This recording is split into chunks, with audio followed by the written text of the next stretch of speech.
Are you just not long enough for your chain to reach? Well, here's a quick tip for you.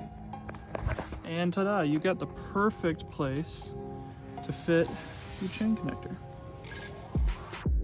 Well, kind of perfect. It is literally 1 hour from when I started this, and now I'm finally done. Take that, you stupid.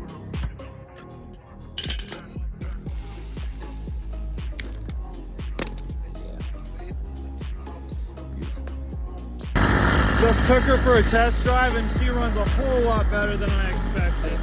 Holy